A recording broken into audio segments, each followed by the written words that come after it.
Welcome friends. आज हम उदाहरण संख्या 8 करेंगे। हमारा उदाहरण है, बिंदु ए पर प्रतिच्छेद करने वाली दो रेखाओं L और M से समदूरस्थ एक बिंदु P है। दर्शाइए कि रेखा AP दोनों रेखाओं के बीच के कोण को समद्विभाजित करती है। ये प्रश्न है और इस प्रश्न का हमें आकृति ये दी हुई है। अब हम प्रश्न को समझते हैं। कह रहे बिंदु A, ये बिंदु A है, इस पर प्रतिच्छेद करने वाली दो रेखाओं यानी दो रेखा, एक रेखा L और एक रेखा M, ये दो रेखा प्रतिच्छेद कर रही है और कहाँ कट रही है? बिंदु M पर, यहाँ A पर मिल रही है बिंदु A पर। कह रहा है कि ये जो P बिंदु है, ये P बिंदु इन दोनों रेखाओं से बराबर दूरी पर है। ये जो P बिंदु है रेखा L और रेखा M से बराबर है, यानी कि अगर हम ये BP और PC मिला देंगे तो ये जो P बिंदु है ये L से बराबर दूरी पर है और M से भी बराबर दूरी पर है, यानी हमारा BP और PC बराबर दिया गया हुआ है। और हमें दर्शाना है कि जो AP रेखा है, ये रेखा इन दोनों रेखाओं के बीच के, दोनों रेखा के बीच का ये कोण हो गया हमारा, तो इन दोनों रेखाओं के बीच के कोण को, ये कोण को समद्विभाजित करती है, यानी बराबर हिस्सों में बांट रही है। यानी हमें दिखाना है कि हमारा ये कोण और ये कोण, कोण BAP और कोण CAP, हमें दिखाना है कि ये दोनों कोण क्या हैं? बराबर हैं। इसे हम 1 मान लेते हैं, इसे हम 2 मान लेते हैं। हमें दिखाना है कि कोण 1 और कोण 2 बराबर हैं।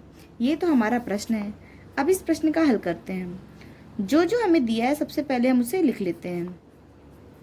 दिया गया है, हमें क्या क्या दिया गया है कि हमारा BP और CP बराबर है, तो हमारा BP बराबर CP हमें दिया है। और हमें सिद्ध क्या करना है, हम उसे भी लिख लेते हैं। हमें सिद्ध करना है, हमें सिद्ध करना है कोण 1 और कोण 2 बराबर है। तो कोण 1 हमारा क्या है? PAB और PAC, यानी हमें दिखाना है कि कोण PAB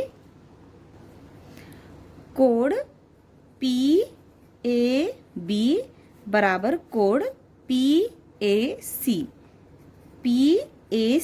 हमें ये दिखाना है कि दोनों कोण हमारे क्या हैं? बराबर हैं। अब हम इसे मानेंगे, इसमें हम एक चीज मानेंगे।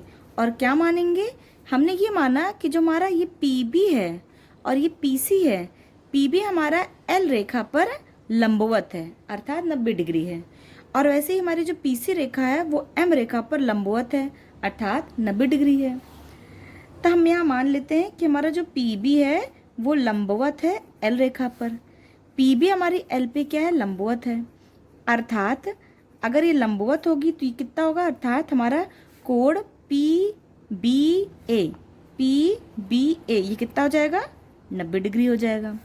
वैसे ही हम मानेंगे दूसरा कि हमारा जो PC है ये लंबवत है M के, ये PC हमारा M के लंबवत है, अर्थात अगर ये लंबवत है यानी परपेंडिकुलर है तो हमारा कोण PCA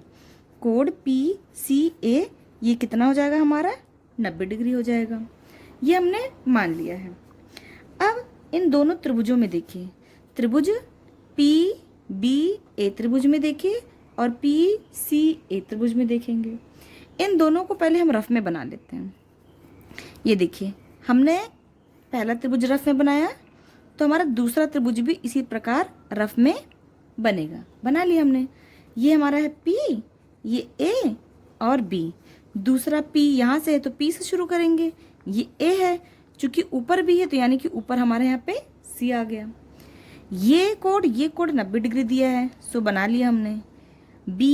BP और CP बराबर दिया है तो हमने बराबर भी बना लिया।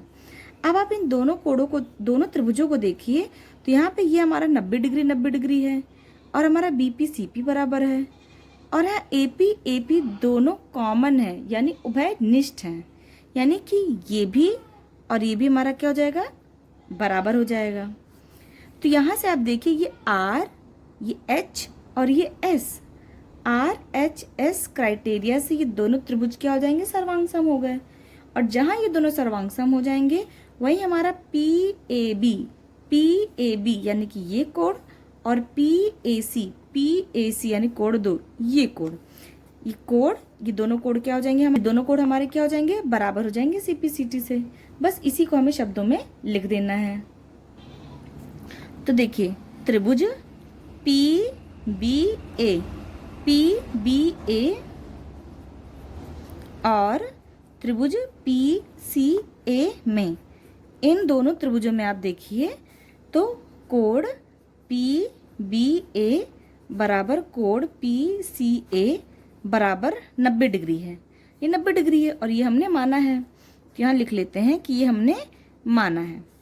दूसरा AP बराबर है, AP बराबर AP, जो हमारा ये AP इस त्रिभुज का भी है और ये AP हमारा इस त्रिभुज का भी है, यानी कि हमारा क्या है, उभय निष्ठ हो गया, ये हमारा कॉमन हो गया, उभय निष्ठ। दूसरा हमारा BP और CP बराबर है, यानी कि हमारा BP बराबर CP है और ये हमें दिया गया है, ये हमें दिया है, ये हमें दिया गया है। अब यहाँ से देखिए तो ये R यानी कि 90 डिग्री राइट एंगल, H यानी हाइपोटेन्यूज यानी कर्ण, और S यानी कि भुजा यानी साइड, RHS। अर्थात हमारा जो त्रिभुज है PBA ये सर्वांगसम हो जाएगा त्रिभुज PCA से, वो भी RHS सर्वांग समता नियम से। और जहाँ ये दोनों हमारे सर्वांग सम हो गए, वहीं हमारा कोण PAB बराबर कोण PAC,